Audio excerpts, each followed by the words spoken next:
So I have a confession to make. It's very serious. I need you all to pay attention. My name is Alicia Carroll, and I love Gossip Girl. For those of you unfamiliar with the scandalous lives of Manhattan's elite, the show lets us into the most glamorous and debaucherous years of the rich and powerful. Now, I am not ashamed to love this show. A lot of us have shows that fall into the guilty pleasure category. For me, it's all of these. Not exactly Breaking Bad, but hey, you know, these are great shows. And I realized eventually that all of them fall into another category that the kids like to call the problematic fave. The content of the show, however thrilling, does reinforce some problematic aspects of our culture, whether it be body image or alcohol abuse or, the most important to me, rape culture. So eventually I started thinking about this, and then I thought, how do you consume media responsibly if the shows that you love are a part of the problem? The natural answer for a film school graduate would be create something that's not a part of the problem, but that's easier said than done. So first we need some background information.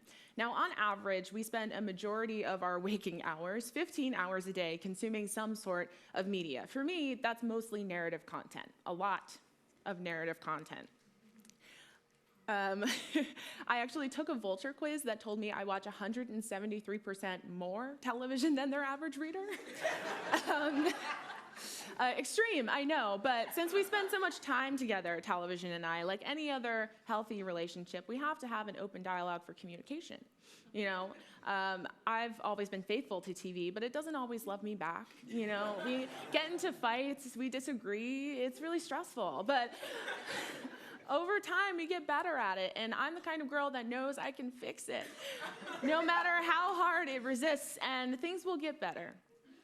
And media actually influences and inspires us almost on a subliminal level. I mean, it takes an extremely self-aware person to realize that she only wanted to apply to Yale because of Gilmore Girls. But studies also show that television that's inclusive and diverse can actually make audiences less prejudiced over time. That's how powerful it is. Now, this is the effect that it has on us. I mean, it can reframe and normalize situations that we ourselves haven't experienced. Everything from being a foster child or raising kids in an interracial home, or even traumas like sexual assault and its aftermath. Now, when you go to school, you hear about something called the red zone. It's the first 6 to 8 weeks of the semester where more than 50% of sexual assaults on campus will occur. When I started school, a lot of us, we thought to ourselves, we're not going to that kind of school. We have nothing to worry about. But by my sophomore year, my school, among countless others, were under investigation by the Department of Education for possible violations of Title IX and the Clery Act, the proverbial scarlet letter of higher education. Now, we didn't really prepare for this. I mean, the collegiate episodes of Boy Meets World didn't prepare me for this, but my school and my community were now charged with one task: fix it. Simple, right? But the assaults that occur every day, every 2 minutes in America, are actually a product of something that is entirely fixable if we try.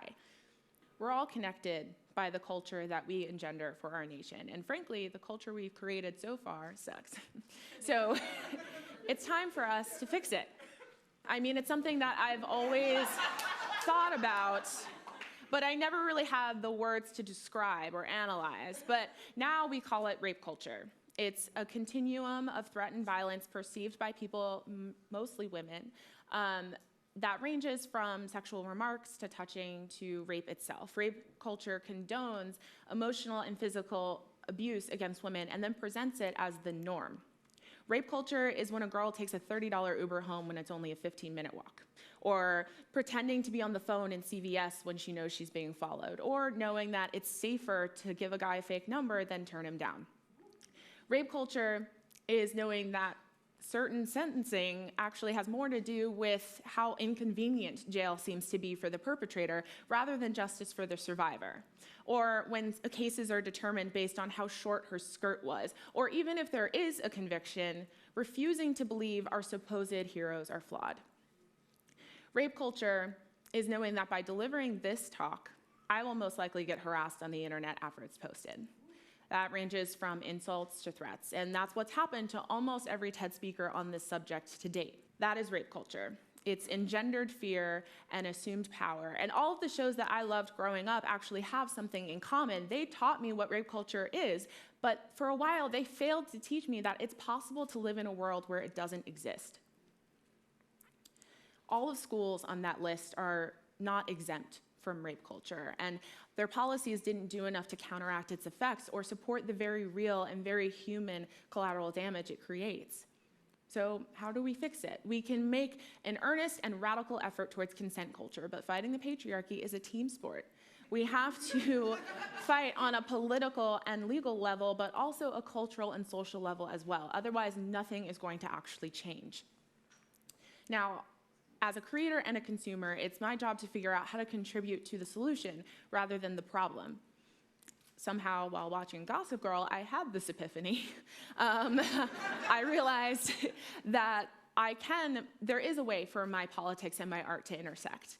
Now, whether we like it or not, art refuses to be anything but political because of the effect that it has on us. And I know the industry agrees, otherwise we wouldn't have so many episodes about abortion or police brutality or privacy or even sexual assault. If you want to change the culture, first, you change their art. Now, that's a tall order, so we have some steps that can help us get there.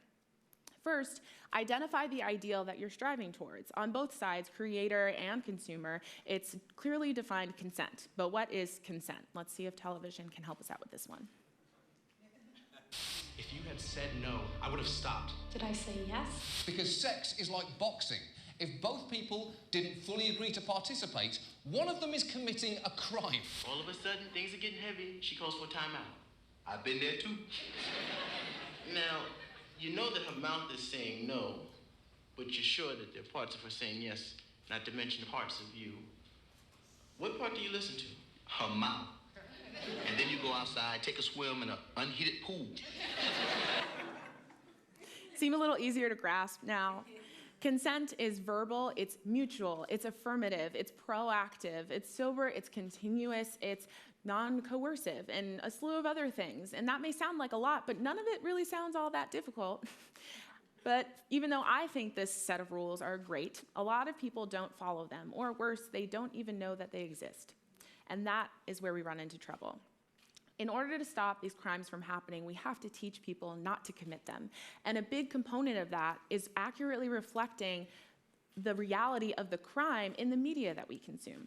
So what is our mode of communication? For the purposes of this talk, we'll stick with television. So Gossip Girl hit it big when I was in middle school.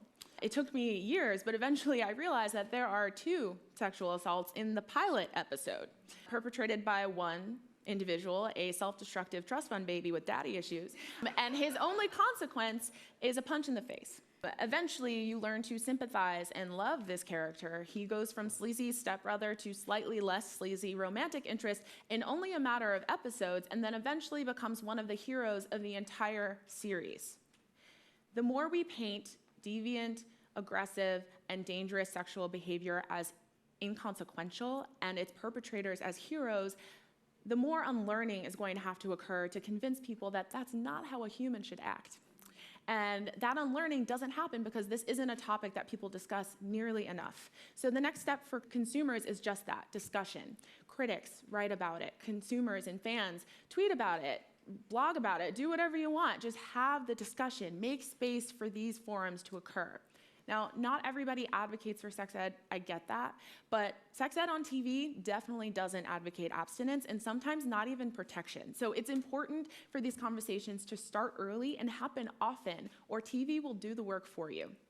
Now, try as it might, television isn't necessarily the most effective educator. So we have to be able to break things down and figure out where is the disconnect? Where is the miscommunication happening? More often than not, that's a product of vague storytelling. Now, essentially, sexual encounters on screen can only go in 2 directions, consensual or non-consensual. The tipping point is the beat in the scene that sends it in one of those 2 directions. That's what we need to focus on. So let's try One Tree Hill, for example. We have an adulterer, Nathan, and the mistress, Brooke. But what's their excuse when they sleep together? They're drunk, of course. Brooke far more than Nathan, and therefore unable to consent to a sexual act. Let's rewind the tape. You guys really broke up? Yeah. Need another drink? No. Whoa, never mind. You're good. There. That's when the scene crosses into predatory non-consensual territory. Nathan's dialogue indicates that he would have rather kept her drinking until she was ready, rather than value the well-being of the partner. It's how clearly presented these tipping points in the scenes are that changes the perspective of the scene for the viewer. That's what we need to focus on clarifying on the screenwriter's perspective. Now, I'm not telling you not to write your story. Tell whatever story you want. I'm not trying to make screenwriters scream censorship and comment on my YouTube video after it's posted. Tell whatever story you want. Just know exactly what story you are telling and then tell it right. Now, we're all human. Missteps are bound to happen. So the next step is important for consumers to hold creators accountable.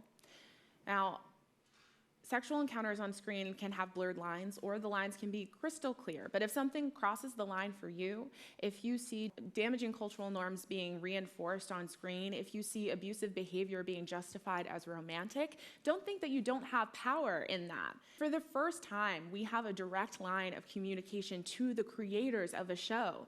Let your voice be heard, make some noise. They may not respond to your tweets. They haven't responded to mine yet. But they hear you, I promise. I know they hear me. So the next step is very important for all of us. We need to understand the cultural context that we're operating within. And this is part research and part observation. Great Britain is way ahead of us on this. Their studies find that culture, tone, and impact and an overall message of a show can actually aggravate a theme or even make it acceptable, even in the case of sexual and sadistic violence. What makes it acceptable in our culture? What happens when the assailant becomes the hero?